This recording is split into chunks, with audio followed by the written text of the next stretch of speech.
I'll introduce Roman Pyankovski. Roman, can you hear us? Yes, I can hear you. What about Roman? yourselves? Roman is head of innovation at Dinex. Please, 10 minutes, the floor is yours, then a quick follow-up question on my part. Roman, thank you for joining us. The floor is yours. Yes, thank you for having me here, and this is fantastic opportunity. And it was, first of all, I'll try to be short to help you with improving the timeline.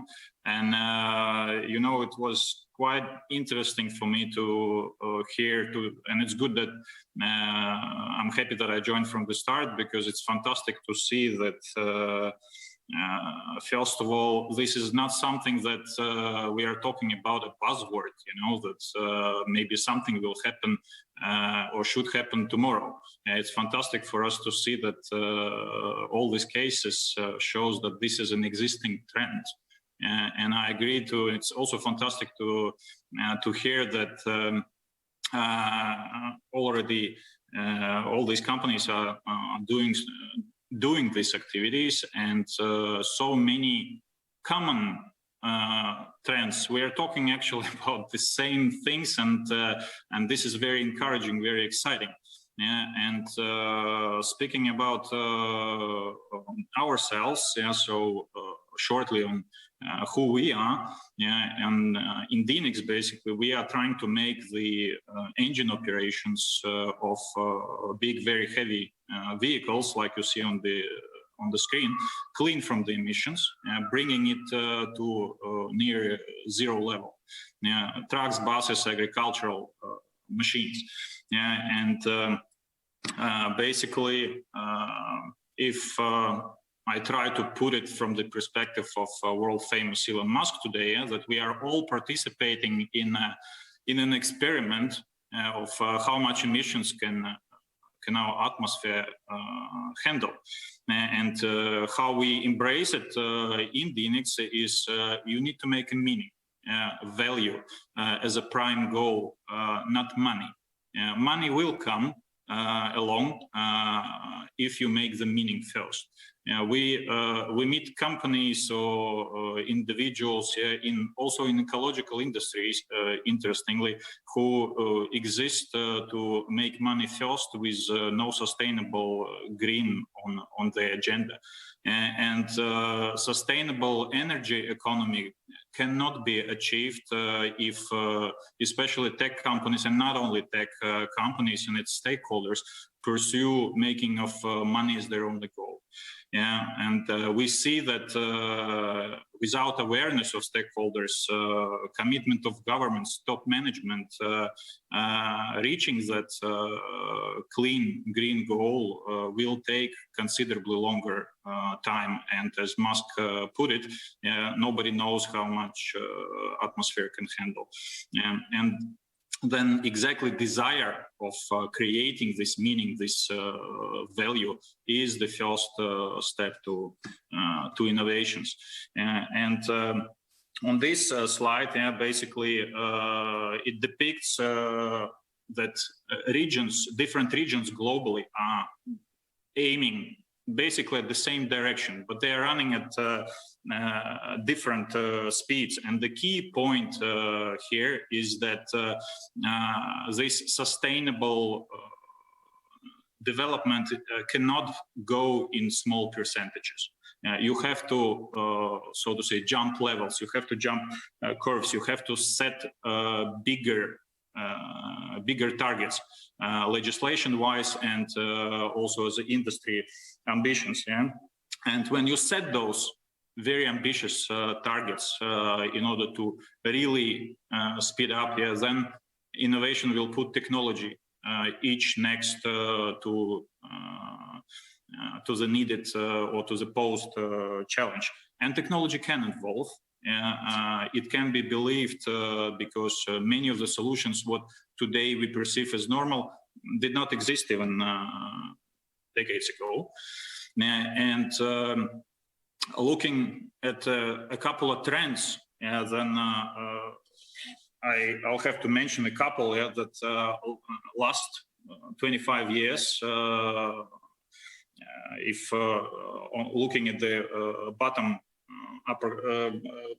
right corner, the small dark orange line have been representing a small share of renewables in a global energy consumption, and many of the competent industry representatives looking not at Europe, but globally said, of course, this will grow. And most probably representing to 30, maybe even above % of a global industry energy coming over the next 25, 30 years, coming from the renewables.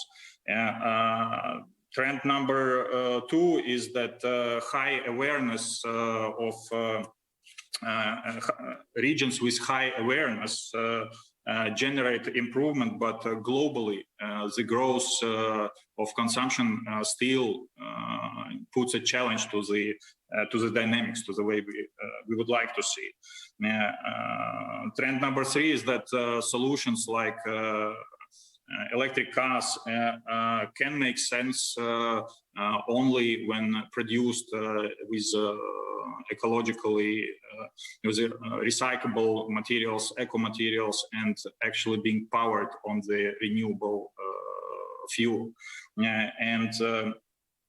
Fourth trend is near zero emission systems, and hybrids can actually in the short term and mid-term deliver what electrification promises to deliver in the long term. We have the ambition to basically create nearly zero emissions from the engines. We have a number of technologies put forward to address each individual challenge.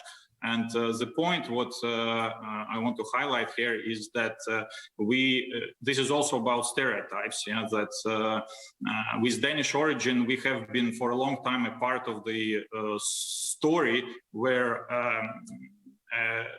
an international company, although small, moves out of countries like Denmark and into Latvia for cheaper production.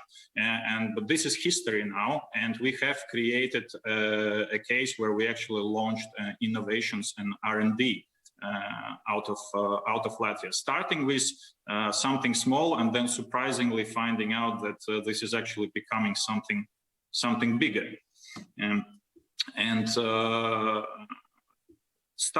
Launching the innovations function in our Latvian facility, it has immediately, interestingly, created this snowball effect. It echoed interestingly, and this is. With this, I want to highlight and mark also on what you were saying, that for this is possible only, or many fears of the local companies, that this is possible only for huge companies. This is possible only if you have zillions of dollars in your pockets. And with our example, I want to object this that you don't. This is first of all not the fact, and secondly, you don't need to start with something big.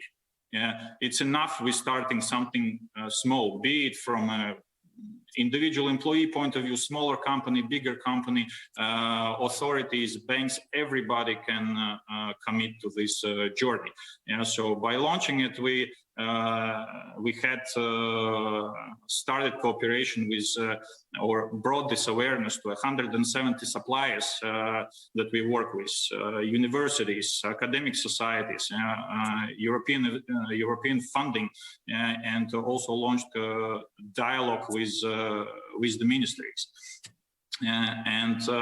Interestingly enough, as I said, We started with an ambition to and started fighting this prejudice with a lot of people saying, no, you cannot do it out of Latvia, it's impossible, there are too many obstacles into this, but we launched anyhow. And interestingly, we expected to start something, to do something small, but we already today started cooperating with other industries, with aviation industry on producing a coating together, with construction representative companies for developing a new sustainable recyclable solution for the components that we use. And we actually never even expected it from the start. So my timing is done now.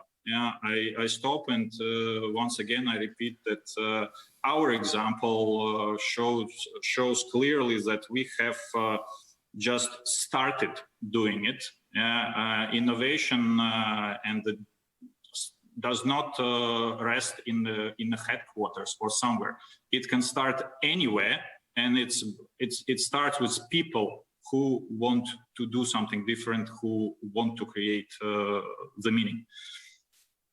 Roman, thank you very much. Just a very quick follow-up.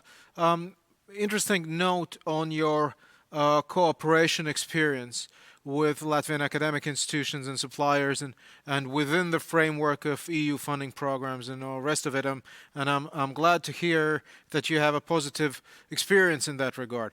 If you had I don't know, a business colleague from another company, be it an international company or a local company, whatever that might be, what would you say to them? They say, okay, you know, if you could share a bit of your experience, what's the key to success to make that work? What would you identify as the keys to success to get that process moving? Some of the things you said, start with something small, not necessarily big, and perhaps finding the new personnel. What would you add to that mixture? What made your cooperation in terms of facilitating innovation and bringing projects forward? What is that key to success? Well, that's a broad question, but if I should try to put it in a couple of words, well, first of all, it's people, and once again, I was excited to hear the same from other speakers, from other participants. You need to find people who think in the same way, and those who don't, you need to bring that awareness, and I think events like that definitely support this. Yeah, so you have to build a team from those who think alike, who have the same ambition, and start promoting to, let's say, disbelievers or those who challenge that, showing that light in the tunnel. On the cooperation with universities, I think this is definitely a must and a trend to take, because we are a small company compared to companies like Neste. Yeah? So we are an example where we don't have so many opportunities available immediately, but we are on a journey to reduce the emissions relatively fast, and cooperating with universities have shown us that we can, by working with them, we reduce the number of mistakes in the innovations. Yeah, because innovation is about making mistakes. It's about learning from them in the purpose to achieve a great, to evolve your product, to evolve your technology. Yeah? And you will make trial and errors on the way. This is normal. And our cooperation with universities who are looking into same, let's say, certain properties of materials, it will take us considerably longer time to get the results, and by working with them, we have been cutting this lead time dramatically. So it has been a very positive experience, and I also have to say that this is also a wrong perception that education or the scientific side of it in Latvia is not developing. This is not definitely not true, and we can see how many individuals from the academic society are coming out that they actually want to do something. And I think this is also one of the success factors is for regulators to continuously build this link between academic society and the businesses, because we are good in application.